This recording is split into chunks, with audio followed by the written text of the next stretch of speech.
Inside Out 2 added 4.5 new emotions to Riley's mind. But in this video, I want to share with you 7 important emotions they forgot to include. Now, I absolutely loved Inside Out 1, and even though I've watched it around 10 times, I'm not afraid to admit that I still get a little teary when Bing Bong finally helps Joy get out of the cavern. And if you've seen the first Inside Out, you know what I mean. Who's your friend who likes to play? Bing bong, bing bong. In the first film, Riley is an 11-year-old girl, and you see the inner workings of her mind through the lens of 5 emotions: joy, sadness, anger, fear, and disgust. Inside Out is insightful and entertaining, and there are lots of wonderful lessons about psychology that could be taken away from the first movie. But if you look a little closer, you'll notice that joy is the only positive emotion in Riley's head, and she's surrounded by 4 negative emotions. I knew Riley was getting new emotions because of puberty, and I was curious which ones would get added in the second film. And I have to admit, I was a little disappointed that they added 4 more negative emotions: anxiety, envy, embarrassment, and boredom. In my opening, I said they added 4.5 new emotions because they also added nostalgia. But nostalgia just makes a couple cameos and doesn't really play a major role in the story. When it's all said and done, there are 9 primary emotions in Riley's mind, and 8 of them are negative. And to me, this is a huge missed opportunity. What message does it send to young teens or even adults when we tell them that their mind is mostly filled with anxiety, fear, disgust, anger, envy, boredom, embarrassment, sadness, and oh yeah, a little bit of joy? To me, the overwhelming emphasis on negative emotions may make people think that they can only navigate life through a negative and pessimistic lens. But for each negative emotion in Inside Out 2, there is an equally important and powerful positive emotional counterpart. And I want to list out and discuss 7 positive emotions that were overlooked in the sequel. As a mental health coach, here's partly how I view mental health. Just like you have physical muscles, you also have mental muscles. Your physical muscles generate movement, and your mental muscles generate emotions. You have 2 sets of mental muscles: optimism muscles and pessimism muscles. Optimism muscles generate positive emotions, and pessimism muscles generate negative emotions. You need both sets of muscles to move through life. And the strength of negativity is that it serves to protect you and keep you safe.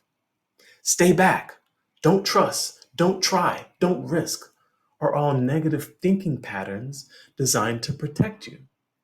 But if you're overly or automatically negative and pessimistic, you'll find that it's harder to tap into the positivity that is needed to help you feel good emotionally and help you thrive in life.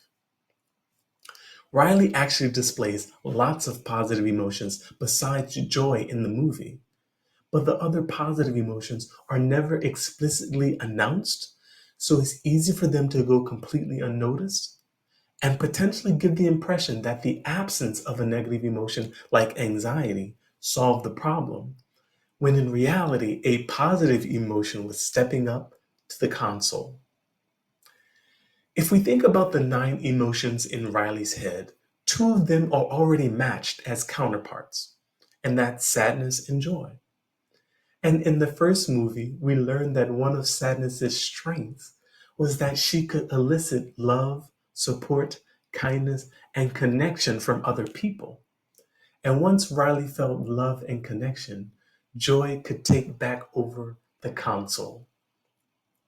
So let's look at 7 positive emotions that could have taken over the console for their negative counterparts. Emotion number 1: courage can step up for fear. In addition to being fearful, you and Riley can be brave. In the movie, fear kind of looks weak and scrawny, so I imagine courage or bravery being strong, big, and muscly. Emotion number 2, awe or wonder can step up for disgust. Sure, Riley hates broccoli, but teenagers tend to have strong awe and wonder muscles, and they can easily be amazed by lots of new things they encounter. Riley was in awe of the Firehawks and their star player. I imagine awe having big wide eyes and a big bright smile. Emotion 3, love and acceptance can step up for anger and hate. Interestingly, in the movie, anger kind of breaks character and actually does a couple loving and helpful things. And there are definitely moments in the movie when Riley displays love. Love could be read just like anger, but maybe in the shape of a heart. Emotion 4, passion can step up for boredom.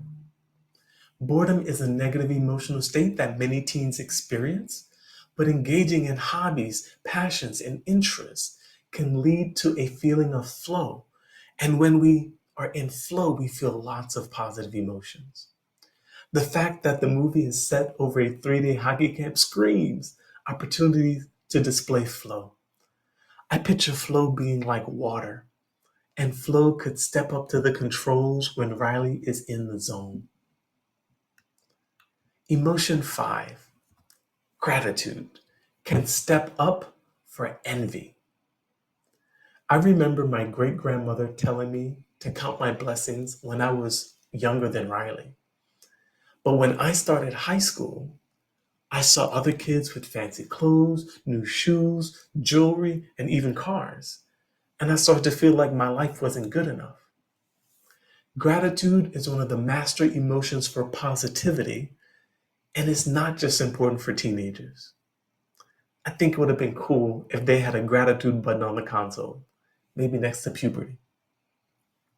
Emotion 6, pride can step up for embarrassment. Yes, teenagers may feel embarrassed by lots of things, but they can also feel proud of lots of things. To me, pride is a really important emotion because the lack of pride will lead to more depression and anxiety. In fact, I think that the lack of feeling pride is one of the biggest challenges I see when working with adults on their emotional wellness. I don't know if you can relate to this, but are you your own worst critic?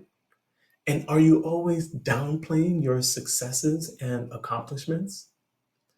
If you constantly downplay your contribution and achievements, it's hard for you to feel life satisfaction.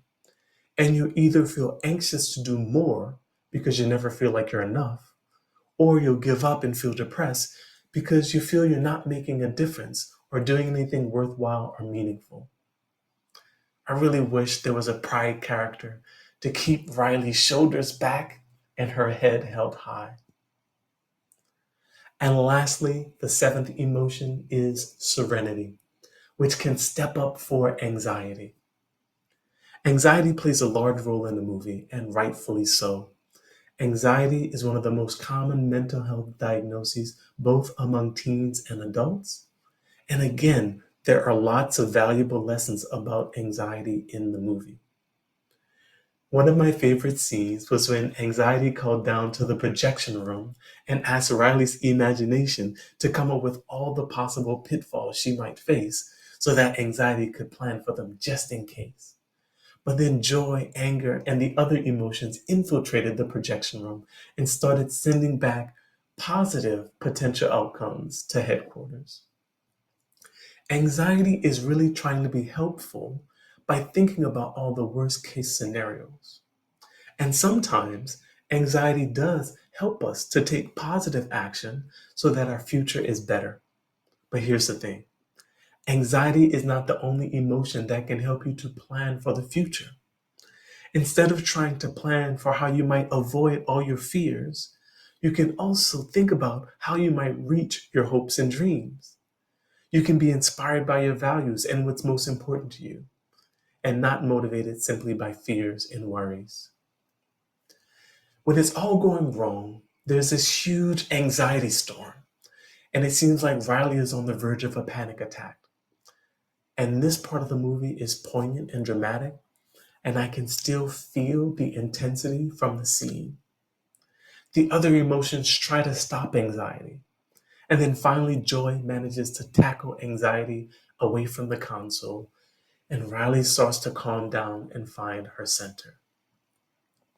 This is where Serenity could step in and take control of the console. And I think it's important to remember that the absence of a negative emotion doesn't mean that we feel good.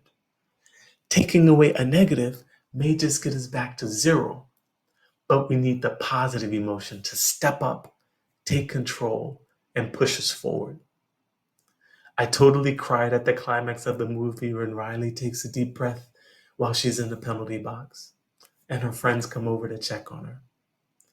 And the reason I cried is because I saw serenity, courage, gratitude, love, pride, passion, wonder, and joy.